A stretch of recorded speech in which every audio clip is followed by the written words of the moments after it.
Today we are going to start question number 1 of exercise 1.3, which is very important question from examination point of view.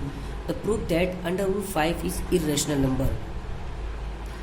Under root 5, under root 2, under root 3, under root 7, under root 11 इस type का question जो है आपके exam में हर साल लगभग 90% हम ये कह सकते हैं कि ये आता ही है। 4 मार्क्स का या 3 मार्क्स का भी आ सकता है।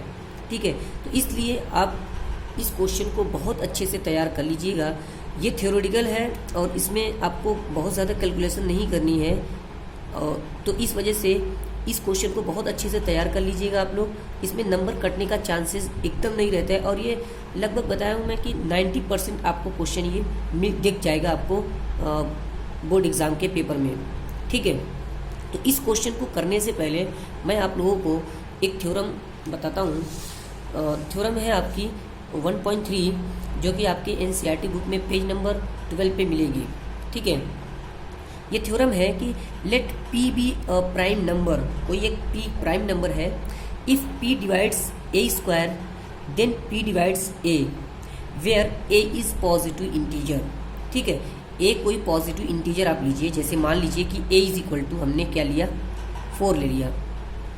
ठीक है, तो अगर मैं इसका स्क्वायर लिखूं तो क्या मिलेगा आपको, ए स्क्वायर इज इक्वल टू यानी 4 का स्क्वायर यानी 16 मिलेगा आपको। ठीक है, और पी भी अ प्राइम नंबर, पी एक कोई प्राइम नंबर लीजिए, जैसे मैंने मान लिया कि पी जो है वो पी इज इक्वल टू हमने क्या लिया है 2 ले लिया। ठीक है, तो ये थ्योरम कहती क्या है कि ये थ्योरम ये कह रहे हैं कि ए स्क्वायर डिवाइडेड बाई पी, यानी अगर पी ने ए स्क्वायर को डिवाइड किया, इसका मतलब ये है ना, इसका क्या मतलब है इस पूरी चीज़ का कि P ने ए स्क्वायर को डिवाइड किया, तो ये थ्योरम कहती है कि P ही ए को भी डिवाइड करेगी। ठीक है, जैसे हमने ए इज इक्वल टू यहाँ पे क्या चूज़ किया है, अगर मैं यहाँ पे ए स्क्वायर की बात करूँ तो ए स्क्वायर हमारा कितना है 16 है। ठीक है, 16 और P इज इक्वल टू हमने क्या चूज़ किया था 2, यानी 2 16 को डिवाइड कर देगा। डिवाइड करने का मतलब है कि रिमाइंडर ना बचे। ठीक है, तो इस तरीके से 4 को भी 2 डिवाइड कर देगा, है ना। तो ये थ्योरम ये कहती है कि अगर उसका स्क्वायर डिवाइड होगा, ठीक है, तो वो नंबर भी डिवाइड होगा। तो ये थ्योरम आपको यूज़ होगी इस क्वेश्चन को सॉल्व करने में, यानी under root 5, under root 2, under root 3, under root 7, under root 11 इस टाइप का और भी कुछ क्वेश्चन है एक्सरसाइज में, और आपको एग्जाम्पल में मिल जाएंगे।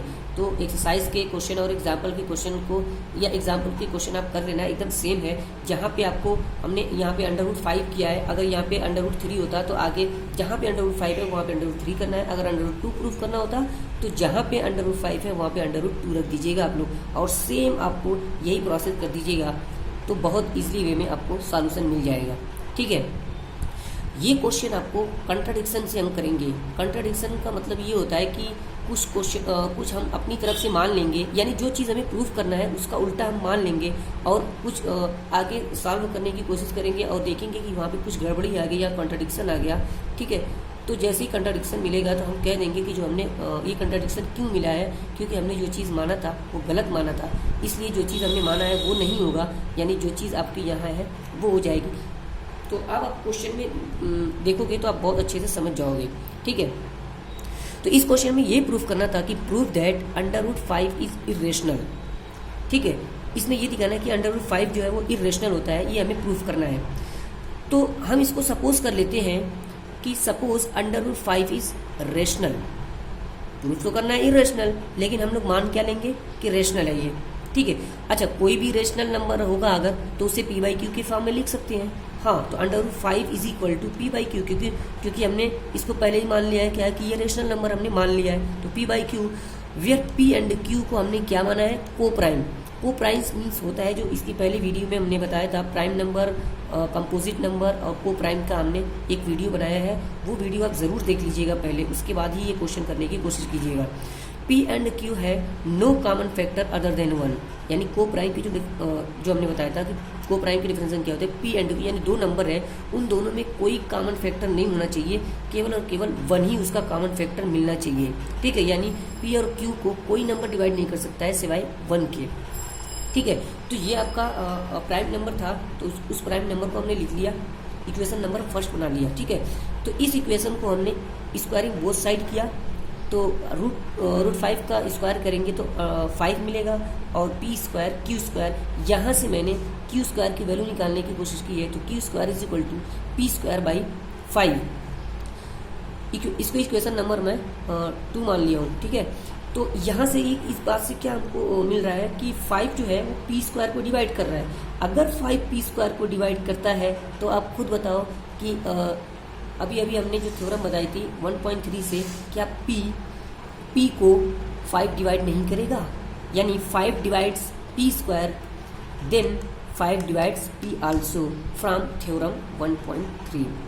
ठीक है, इस तरीके से मान लो कि अगर मान लो कि यहाँ पे कोई नंबर है, जैसे 4 है, 4 को अगर 2 ने डिवाइड किया तो यहाँ पे कुछ मिलेगा मतलब 2 मिलेगा।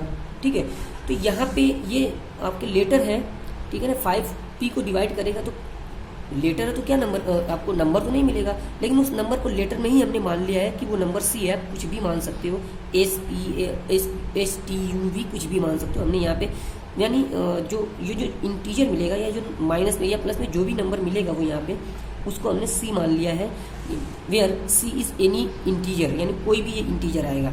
जैसे अगर मान लो यहाँ पे 16 होता तो यहाँ पे कितना आता, 4 आता। ठीक है, तो इस तरीके से हमने वो मान लिया है।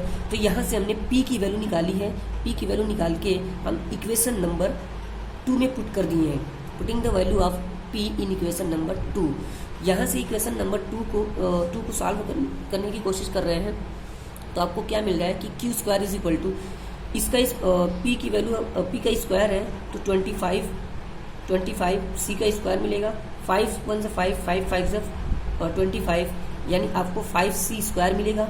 ठीक है, यहाँ से हमने क्यू स्क्वायर की वैल्यू निकाली थी। ठीक है, यहाँ पे c स्क्वायर की वैल्यू निकालेंगे। ठीक है, c स्क्वायर की वैल्यू जैसे ही निकालेंगे तो यहाँ पे देखो आप लोग क्या मिला हुआ है, सेम सिचुएशन कि 5 जो है वो क्यू स्क्वायर को डिवाइड करता है, इसका मतलब 5 जो है वो क्यू को भी डिवाइड करेगा। फिर से हमारी वही थ्योरम आपको यहाँ पे यूज हो रही है। ठीक है, इसका मतलब ये क्या है कि this means that p and q 2 common factor, p और q 2 कॉमन फैक्टर रखता है, एक तो 5 और एक 1।